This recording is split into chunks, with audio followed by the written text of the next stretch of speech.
So we're going to be splinting a long bone. I have my patient here. I have my BSI donned. Scene is safe. BSI is on. Me and my partner informed a general impression of our patient. We enter the scene. We'd introduce ourselves to our patient, saying, "Hi, my name is Alex Gato. I'm with Great Brook Academy EMS." That way they understand my level of certification as well. I'd say I'm an EMT with Great Brook Academy EMS. And then I would begin to assess my patient, assuming they're conscious. I would want to talk with them and kind of let them know what's going on, see if I could ascertain any information as to their mechanism of injury.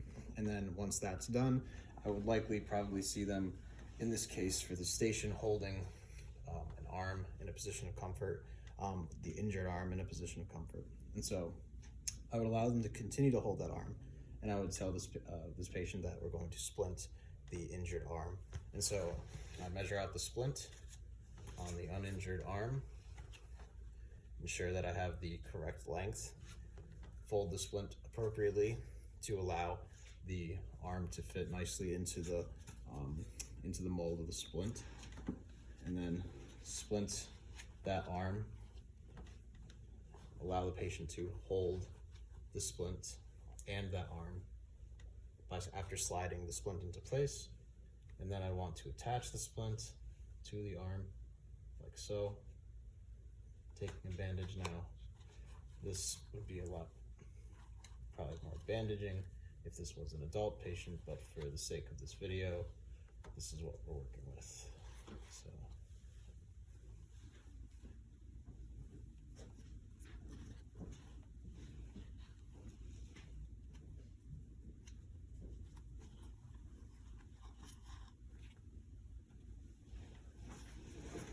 So we have our one arm and the splint. If this was and then I can tie a secondary bandage,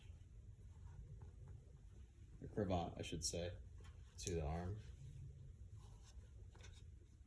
Further down. And it would be important to note that prior to doing this, you'd also want to assess the pulse in the extremity, capillary refill, sensation, make sure the patient can wiggle their fingers, feel you touching their fingertips in this case, and ensuring that they have adequate circulation through the capillary refill and the checking of the pulse.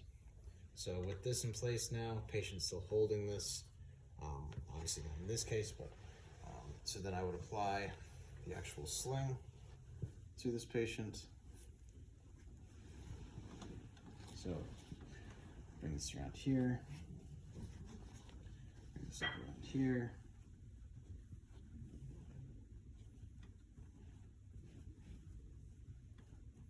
Tie it around that.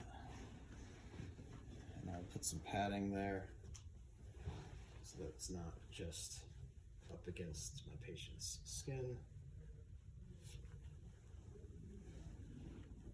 So with this in place now,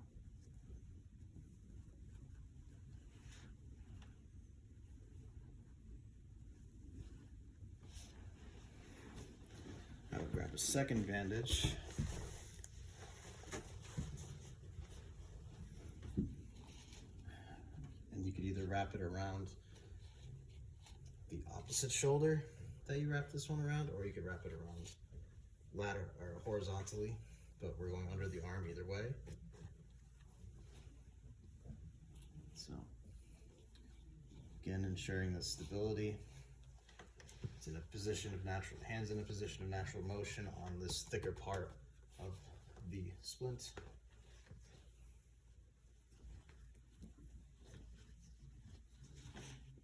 And again, if I had an extra pad, I would apply an extra padding right there to ensure that the patient felt comfortable in the sling, and that's how I would go about splinting a long bone injury.